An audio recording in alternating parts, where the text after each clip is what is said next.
Alright, chat, what is this? The disturbing case that still haunts Siberia. Uh-oh. Is it the Yugoslavian breakup? I can relate. That was not fun. This is Kazinet. It's just a tiny collection of houses in a single railroad in the middle of the Siberian taiga. Whoa. On the night of August 14th, 1989, a regularly scheduled train came through this cold, lonely stretch of woods until approaching something up ahead on the tracks. At first, the train conductors couldn't tell what they were looking at. Oh no, it's the meme! Save a bunch of people or save the people on the track! But when they could, the discovery would be one of the most gruesome and horrifying mysteries in modern Russian history. As always, although the events in this video are fleeting and non-descriptive, they are still highly disturbing, so viewer discretion is strongly advised. I'm sorry, chat. Hold hands. Form a wall. Yeah, it's the trolley problem. I don't think there's a turn. Yeah, you're right. It's even worse than the trolley problem. You got no choice. The village of Kazinet in Russia is the kind of place that doesn't show up on most maps. It's tucked deep within the Siberian taiga, surrounded by an endless sprawl of pine and birch trees, and it's actually less of a village and more of a scattering of houses along a lonely stretch of railroad tracks. I want to live there. And with a population of about 24 people, there are no shops, signs, or proper roads, just train tracks, a few homes housing railway workers and their families, and a few dirt roads that seem to lead into the forest to nowhere. Ooh. And given its location in August, the nights here are deceptively cold. Summer days can turn to sudden frost, and the sun vanishes quickly. By midnight, the landscape is swallowed by the kind of darkness that makes you feel like you're being watched. It was in this silence at precisely 1:40 in the morning on August 14th, 1989, that freight train number 2008 rumbled its way toward the Kazinet station. This train was massive. 1989. That's after the fall of the Soviet Union, is it not? 70 cars long, Yeah, hauled by a heavy locomotive and helmed by two experienced railroaders, brothers Vadim and Igor Supernenko. Supronenko. Igor. They'd passed through Kazinet countless times before, but this That was 91. Wait, you're actually right. Damn, I need to brush up on my history. Damn. You're right. You're right. 89 was when the wall fell. 91 is when it dissolved. You're right. That's what I was confusing myself with. How the hell do you roll your R's like that? It's called a skill issue. time was different. As the train approached the station, the brothers noticed something on the tracks ahead. Whatever it was difficult to make out in the sweep of the headlights initially, but Vadim sounded the horn, and at the same time he slammed on the emergency brakes. Unfortunately, a fully loaded freight train doesn't exactly stop on a dime, so despite the brothers' best efforts, they couldn't stop before they heard and felt the inevitable crunch beneath the steel wheels of the train. When it finally came to a stop, the brothers climbed down with their lanterns and started walking along the rails. Oh my god, they were used to wildlife near the tracks, and even debris or the odd fallen branch, but this obstruction seemed completely out of the ordinary. And what they would eventually find would scar them for life. There, spread across the tracks, were the torn remnants of 7 people, although they might not have known quite how many people there were at the time. What was clear was that there was no movement or signs of life at all, and it didn't take much more than a momentary glance to determine that. The Supernenko brothers stood over the wreckage of what had once been a group of boys and realized they'd just become the unwilling participants of something horrific, something that couldn't possibly be explained by a simple accident. As soon as the dispatcher was alerted, the police from the nearby much larger Abakan station were sent to the scene. Floodlights arrived afterward, villagers were woken up to assist, and the grim task of retrieving the many parts began. Soon their names came in one by one, each one being realized to have come from the small community of Mezdurchansk. Dmitry, Nikolai, Vadim... To put it in perspective, it's a little bit above north of Mongolia and a little bit to the right of Kazakhstan. So that's where they are. Just to put it in perspective, okay? Oleg, Vyacheslav, Roman, and Victor. All of them just 15-year-old friends. They were a tight-knit group of boys who played soccer together, attended school together, helped their parents, and they'd apparently gone on a simple weekend trip to collect cedar cones in the forest. Oh, what the fuck? Who does that? Frustratingly, though, according to investigators, this was nothing more than a tragic accident. The boys had ventured into the taiga on August 12th, and by the following night intended to return home on the 10:39 p.m. train. Something, however, had obviously gone terribly wrong. Maybe they lost track of time, or maybe they got turned around the woods. Aw. Whatever the reason, they apparently missed their train, and according to the initial report, they allegedly lay down to rest on the railway tracks. Even more You dummies! What are you doing? more strangely, their backpacks were found later, lined up about What? 820 feet or 250 meters away. Oh! That detail would be the thing that made headlines. 7 bags placed in a row near the you tracks, as if silly part of some kind of boys. ritual or pact. No, they did And the it. implication was haunting. You think it was someone that planted them there? Ooh, the mystery deepens. Yeah. Just watch. Shut up! I'm reacting. I'm doing a react. You want me to sit here and watch in silence? And reporters didn't hesitate to spin it as a possible agreement between the boys to end things. React. The idea was put forth that maybe it was deliberate. To the parents, however, this made no sense. These Yeah. weren't reckless, troubled kids. They'd experienced Yeah. the wilderness, they weren't known to drink, and the toxicology report proved it as no alcohol was found in any of their systems. Okay. They were all well fed, healthy, sharp, and cared for. Yeah. The idea that they decided They're to good end boys. things or nap on top of the rails was beyond absurd. Like, for example, if that was somehow the case, how had none of them moved when the train approached? How did they not True. wake up? Yeah, and they weren't on drugs either. Oh, they were planted there. Even the Supernenko brothers testified that they weren't walking the tracks, they were lying on them motionless as if placed there. Aww. Still, officials pushed the narrative that this was just a But tragic, Jesus. horrific accident. The boys were said to have been exhausted and had made a terrible mistake as a result, and the case was closed. But the parents obviously wouldn't let it go. Something more sinister was at play, they were sure of it. Unfortunately, they had no proof, no support, and no leverage, but they did have grief, which was further sharpened by what they viewed as an indescribable injustice. They In the gotta meantime, find the people of evidence. Mezdorchensk buried their sons in stunned silence, but this didn't last long. Aw. Soon, whispers became suspicions, and suspicions grew into fury. Find the killer. None of the families could accept the story they were being fed, and for 2 long years afterward, they pleaded with the local officials to reopen. Mezdorchensk. Is that like middle-ish, like, area? Между is like in between. The case, only It's to a have cool doors name. repeatedly slammed in their faces. Yeah. Phone calls were also ignored, and paperwork was somehow lost. Yeah, And help it was those clear people. that authorities had no interest in revisiting the tragedy, Mezdorchensk. especially when it meant admitting the original Ah. investigation not just been flawed, but possibly corrupt. Yeah. In the face of this, the families went over their heads in the biggest way they possibly could. In the fall of 1991, they penned a desperate letter directly to Russian President Boris Yeltsin, appealing him to order the investigation to be Yeltsin! re-examined. I know what that guy is. At the time, though, the Soviet Union was crumbling, and the country was spiraling into chaos. They were busy. The chances were slim that anyone would even read the letter, let alone act on it, but by some twist of fate, That is very unfortunate, actually. Yeah, like the biggest thing ever was happening. Everyone was kind of like, the letter found its way into the right hands, and against all odds, yeah, it it's worked. a little bit hard. On October 8th, 1991, the Prosecutor General's office officially reopened the investigation into the Kazinet deaths. 2 new names were then assigned to the case: Vladimir Guzenkov, an investigator for especially Whoosh. important cases, and Guzenkov. criminal prosecutor Yuri Stolyarov. And thankfully, these trying, weren't Chad. small-time paper pushers. They were serious men pulled from Moscow to handle difficult cases, and they got to work immediately. They arrived in But it's been 2 years. All the evidence is gone. Kazinet sometime afterward to find that the scene was long erased by time that had passed since the initial discovery. Rain, snow, and rot had stripped away nearly every trace of evidence. Yeah. They that's what also I'm found saying. that what little had existed back in 1989 had been mishandled by least they police did or something, outright huh? ignored. Vladimir then began by knocking on every Vladimir. door, interviewing every local, What? and pressing for details again and again. What he found, Detective. strangely enough, was a wall of silence. The villagers, nearly all of them related to one another, claimed to know nothing. They all said they'd been asleep at the time the train rolled over the Seven. As he continued to press, though, Vladimir kept hearing the name Vasily, who was a local man serving time for killing his own brother Slava. Oh. The murder seemed like just another drunken brawl, but in light of the new investigation, it now looked different. Especially when Vladimir learns that Slava may have let it slip while intoxicated about what really happened to the Seven at Kazinet.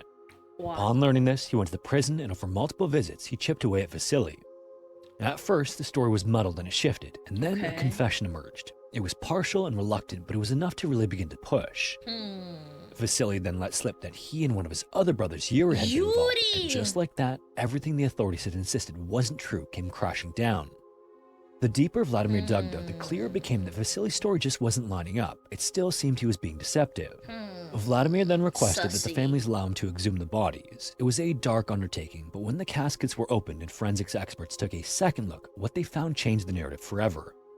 The 7, as had been suspected, had not been killed by the train. They were moided. Instead, it was determined that they'd been attacked savagely and methodically. And the injuries were chilling in their 7 consistency. of them Fractures to too. skulls, jaws shattered on both sides, and trauma to the chest and abdomen.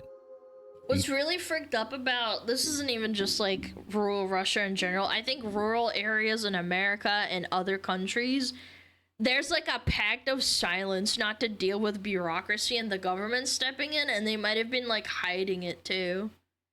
Yeah, it's not just Russia. I'm not trying to defend and be like, oh my god. Like, I'm just saying, like, everywhere, like in the deep south of Alabama, in the mountains, or Virginia, or like, I don't know, in the deeps of Alaska or Canada, like, you can find people hiding stuff all the time. Each of the 7 bore the unmistakable signs They of didn't want blunt to deal with objects. it, so they'd rather not Experts talk also about ran it. tests using biomannequins, trying to replicate the wounds, and found a match only when they used the exact tools found in railway depots. It was clear this was no accident, and now there was physical evidence to actually prove it, or at least investigators willing to not look the other way. Yeah. The Supernenko brothers would then back that up with their testimony.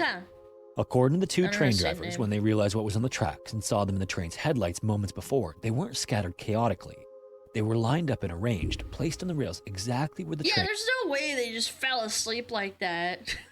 would ensure an unrecognizable end. This also aligned with the state of the backpacks, the complete lack of alcohol or drugs in the victim's systems, and the absence of panic injuries. EP time. Vladimir's new working theory was that they were ambushed, attacked, and then laid across the tracks. With that, the case file was now a murder investigation. And it's also not to glaze the kill or anything, but it's a smart move because if you do this at nightfall and then a train runs over them, it basically hides the evidence too. So it also implies intention that they left them there on purpose to destroy evidence. But luckily, the train people like stopped in time, so they didn't crush the evidence. And one with more questions than answers, because while It's really Vasily had smart. started talking, what he said still didn't make sense. His claim that he and a brother had done this to all 7 seemed unlikely. The boys were athletic and healthy. The brothers, meanwhile, were thin and sickly.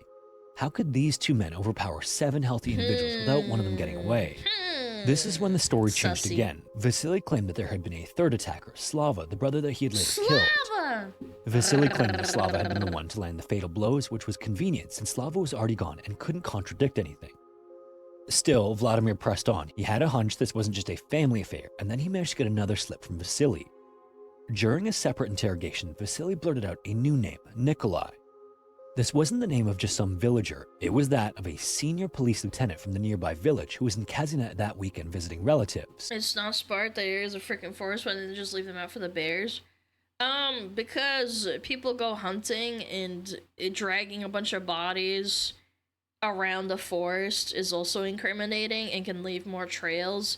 So it would be smarter to kill them near the near the railroad and then put them there and then know when the train is going to come. A village of 24 people? What? No, for real. Like, I don't know why people are like that. Like, dragging people away from an area like a village to go do something in the middle of the woods and then dragging 7 bodies? How would you know? I don't know, I'm just thinking like a serial killer. He was also a man of authority and power. Counterpoint, eating 7 men and having them... a bear eating 7 corpses. Also, wait, bears don't like corpses. Like, generally speaking, carrion, they don't like to eat stuff that's already dead. Yeah, they wouldn't want to eat the dead body. It's just like, I didn't know that. Yeah, bears love carrion. Let me look it up. Do bears eat carrion? Ungulates. In many cases, most of the force is obtained on carrion. Okay, I'll admit that my theory is wrong then. But to eat 7 bodies? I don't know. 7 bodies is a lot for one bear. And even if you have 2, that's something for a herd of boars. Yeah, maybe the boars will eat them. When Vladimir getting caught up with semantics, Nikolai though. claimed that he had left the village well before the incident, and this seemed like an ironclad alibi until the locals contradicted him. Nikolai had been there at the time of the incident after all. Witnesses claimed to have seen him drinking with the brothers and a local foreman of the track crew. They were all together that night and they were consuming heavily, apparently liters of homebrew. Eventually, through more conversations, another name surfaced. A man named Pyotr, who was the foreman's brother, but Pyotr wouldn't be talking to Vladimir. Pyotr! It's not that he refused, it's that he was dead, having apparently ended things not long after the investigation reopened. Oh my god! At this point, things were coming together to form a disturbing picture. Then, during one particularly grueling round of questioning, the local foreman broke. He'd had enough of the constant questions and guilt, so he agreed to tell Vladimir everything he wanted to know. Oh my god, I told you, chat. That tiny little village was protecting someone. He would then name names, he described the night, he spoke about the drinking, the confrontation, and the weapons. And then came the final revolting truth of what really happened to the Seven in 1989. 2 years prior, the sun dipped below the dense canopy of the taiga, and Kazinet settled into its familiar nighttime hush. In one of the few houses near the tracks, though, there was a lot of noise coming from men consuming hard. At least 3 liters of homebrew were being passed around, maybe more. And the names around the table were already familiar. There was the local foreman and his brother, there was also Vasily and his brother Yuri, and the visiting police lieutenant Nikolai. They weren't celebrating or mourning anything, they were just bored, and boredom in Kazinet can be a dangerous thing. Yep. As the drinks flowed and the evening wore on, they eventually ran out, but that didn't have to mean their night was over. They still wanted more, but the only thing that could be considered a store in town was long closed. So they did what Kazinet men sometimes did when desperate. They went to the train station in search of yashes, which is slang for train cargo handlers who sometimes carry stash for barter or bribes. That night, however, there were no yashes to be found. There were just 7 boys, all strangers to the men, standing near the rails waiting for a train. They would claim that the boys were trying to short-circuit the rails, using a piece of wire to trip the signal and stop the next train so they could hop aboard. But that story never held water. Okay. There was no wire or proof, and the boys had come prepared to leave on the 10:39 p.m. electric train. They knew the schedule by heart and had no reason to interfere with the tracks, but the men latched onto the excuse anyway. They needed any sort of justification, no matter how thin. A confrontation then erupted, voices rose, and then the attack began. According to the confessions, everything started with a police lieutenant. He was strong, muscular, armed, and filled with a sense of authority, and he didn't hesitate. When one of the 7 supposedly mouthed off to him, maybe trying to stand up for his friends or trying to defuse the situation, Nikolai hit him in the head with the butt of his firearm. This was apparently instantly fatal, causing the others to freeze. And for a split second afterward, the boys they killed one guy on accident, and now we gotta kill them all. Fuck, man. Didn't believe what had just happened. No! Nikolai then shouted to the other men to finish them off and leave no witnesses. Yeah, no witnesses, yeah. What followed was chaos. That's horrible. Any tools within reach were grabbed, and the men descended like animals. Some of the 7 tried to run, and one of them likely could have escaped, but Nikolai still had his firearm. He then commanded them to stop or he'd use it. Those who were yet to be attacked then froze again, and the men continued until they were all lying in the dirt beside the rails. Afterward, Nikolai, a supposed protector of law and order, directed the others again, this time to stage the scene. Oh my god. A train was due to pass soon, so they moved the 7 carefully and deliberately across the tracks. Then they lined up their backpacks a few hundred feet away to help sell the story that these were just tired and foolish boys who lay down to rest. Then when the grisly task was complete, the men scattered. Later, the 1:40 a.m. train would come through Kazinet, obliterating the remains. By the time the Supernenko brothers stepped off their freight train and walked the track with their lanterns in hand, the men were long gone and the boys were well beyond saving. And with that, the truth, as ugly and deplorable as it was, had finally been revealed. Execute them. Face the wall. By the time the case reached court, the entire country was watching. And despite the court convening in 1995, nearly 6 years after the initial discovery, the courtroom was packed with parents of victims, reporters, locals, and just people who had followed the case. For more than 7 months afterward, the trial dragged on through proceedings. And then, finally, when the judge read and delivered the verdict, it was so lengthy that it took over an hour. What? Nikolai, who led the attack, was sentenced to capital punishment, as was the foreman and brothers Vasily and Yuri. Finally, it seemed justice had been served. Wow. This seemed like a rare moment of accountability in a system where things could often be volatile. Only but an just hour? As the men... No, that's just what they did. They had to do like a whole recount. It's like a formal like declaration. You don't understand. Usually it takes like maybe 10 minutes for one person. It's what's capital punishment? I'm pretty sure it's to get executed, no? Began to wait in their cells, the country took a political pivot. Yeah. In a move aimed at joining the Council of Europe, Russia began aligning its laws with the European human rights standards, including the abolition of capital punishment. On May 31st, 1996, the first deputy chairman of the Supreme Court of Russia filed a protest. In it, he asked to overturn the verdict of the court and transfer the case for a new investigation. The Supreme Court I'm all for tit for tat, man. Like, what? And agreed, and just like that, everything unraveled. Prison. Not only were the sentences tossed out, but due to the convoluted legal mess and procedural timelines, the previously convicted men were released just like that. Frickin' EUL! What? And they weren't retried or held in custody, they were just set free. And if you can believe it, things got even darker from there. After his release, Vasily attacked a cousin of his who, according to some, had known everything and wasn't planning to keep his mouth shut during the reopened investigation. Meanwhile, Yuri, who was one of the brothers who was convicted, was also found dead by either suffocation or sudden pneumonia, depending on which report you believe. Oh my god. Then came the most chilling incident of all.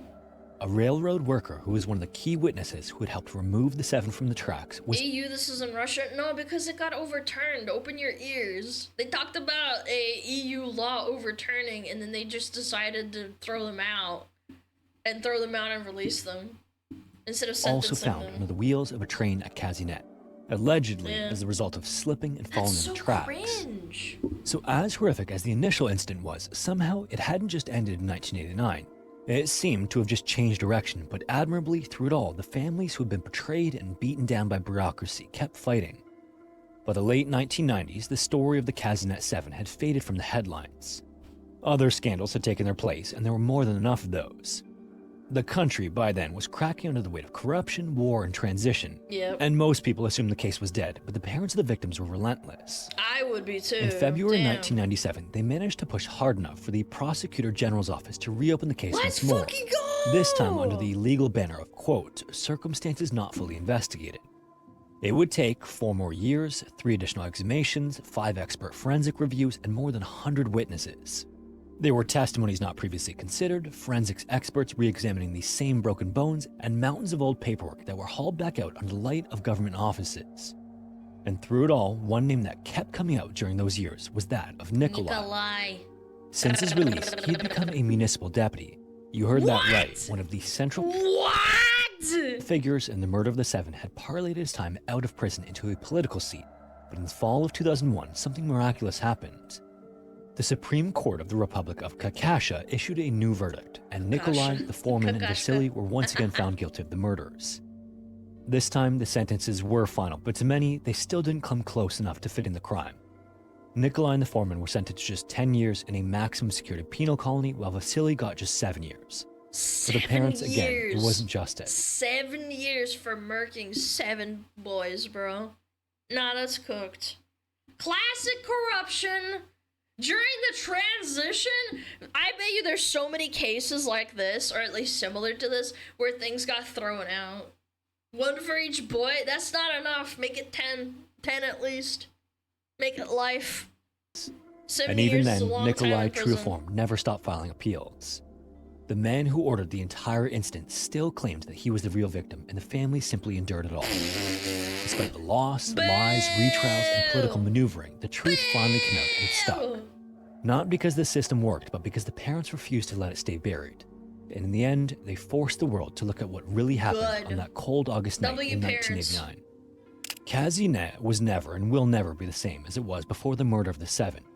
The town, for all its supposed concern and regret over the case, always knew something, and its silence was complicity. What happened there is now more than just an unspeakable crime. It's a cautionary tale about the failure of justice and about what happens when the people in power believe they can get away with anything. Yeah. In a If you tiny made it this little far, town. thanks so much for watching. I also want to say thanks for all the incredible story suggestions that you've all sent in. That was a There are so many crazy fascinating story, stories that have man. now been covered on the channel that I never would have heard of if it weren't for all of you. Also, as a quick note, as the channel has grown, as you might imagine, it's gotten harder and harder to respond to all the messages across platforms. Aww. I actually tried for a long time to respond to everything, but it just became I love too this difficult guy. to keep track of everyone. His voice So is I'm very sorry if you sent soothing- something in soothing. and didn't get a response. With that said though, the current best way to submit a story is through the story suggestion form in the description, and if you have any other general questions, sending me an email is the best way to get in contact. But anyways, thanks again, and hopefully I will see you in the next one. That was really good. Wow. Spicy, but yeah, thanks, Scary Interesting. That was really cool. Well, not the murder part, but, you know, interesting. Living up to your name, what can I say? Scary those things.